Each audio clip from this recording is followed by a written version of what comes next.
ओम नमो भगवते वासुदेवाय नमः। नमस्कार दर्शकों, आप सभी का मेरी इस YouTube चैनल में स्वागत है। आज मैं आपको सुनाने जा रही हूँ भाद्रपद मास की अजा एकादशी व्रत की कथा और उसका महत्व। युधिष्ठिर ने पूछा, जनार्दन, अब मैं यह सुनना चाहता हूँ कि भाद्रपद मास के कृष्ण पक्ष में कौन सी एकादशी होती है, कृपया बताइए। भगवान श्री कृष्ण बोले, राजन, एक चित होकर सुनो। भाद्रपद मास के कृष्ण पक्ष की एकादशी का नाम अजा है। वह सब पापों का नाश करने वाली बताई गई है। जो भगवान ऋषिकेश का पूजन करके इसका व्रत करता है, उसके सारे पाप नष्ट हो जाते हैं। पूर्व काल में हरिश्चंद्र नामक एक विख्यात चक्रवर्ती राजा थे, जो समस्त भूमंडल के स्वामी और सत्य प्रतिज्ञ थे।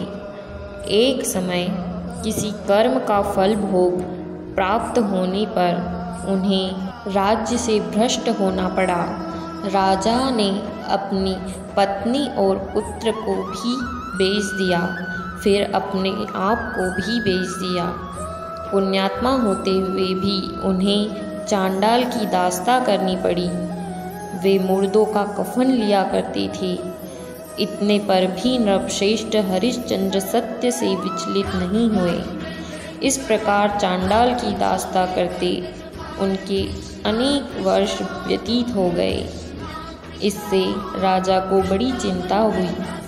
वे अत्यंत दुखी होकर सोचने लगे, क्या करूं, कहाँ जाऊं, कैसे मेरा उद्धार होगा।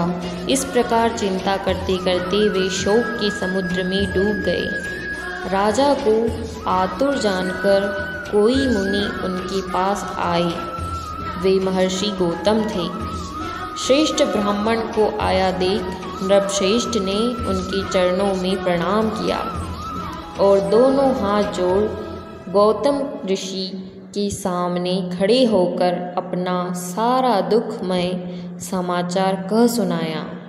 राजा की बात सुनकर महर्षि गौतम ने कहा, राजन, भादो के कृष्ण पक्ष में अत्यंत कल्याणमयी अजा नाम की एकादशी आ रही है, जो पुण्य प्रदान करने वाली है। इसका व्रत करो, इससे पाप का अंत होगा। तुम्हारे भाग्य से आज से 7वें दिन एकादशी है। उस दिन उपवास करके रात में जागरण करना। ऐसा कहकर महर्षि गौतम अंतर्ध्यान हो गए। मुनि की बात सुनकर राजा हरिश्चंद्र ने उस उत्तम व्रत का अनुष्ठान किया। उस व्रत के प्रभाव से राजा सारे दुखों से पार हो गए। उन्हें पत्नी का सन्निधान और पुत्र का जीवन मिल गया। आकाश में दुंदुभियाँ बज उठी। देवलोक से फूलों की वर्षा होने लगी। एकादशी के प्रभाव से राजा ने अकंटक राज्य प्राप्त किया और अंत में वे पूर्वजन तथा परिजनों के साथ स्वर्गलोक को प्राप्त हो गए। राजा युधिष्ठिर, जो मनुष्य ऐसा व्रत करते हैं वे सब पापों से मुक्त हो स्वर्गलोक में जाते हैं। इस कथा को पढ़ने और सुनने से अश्वमेध यज्ञ का फल प्राप्त होता है। बोलिए ओम नमो भगवते वासुदेवाय नमः। इस प्रकार भाद्रपद मास की अजा एकादशी व्रत की कथा यहीं पर समाप्त होती है। आशा करती हूँ आपको ये वीडियो अच्छी लगी होगी। अगर आपको ये वीडियो अच्छी लगी है तो इस वीडियो को लाइक कीजिए और हमारी चैनल को सब्सक्राइब कर लीजिए, जिससे आगे आने वाली ऐसी और भी वीडियोस की नोटिफिकेशन आपको मिल सके।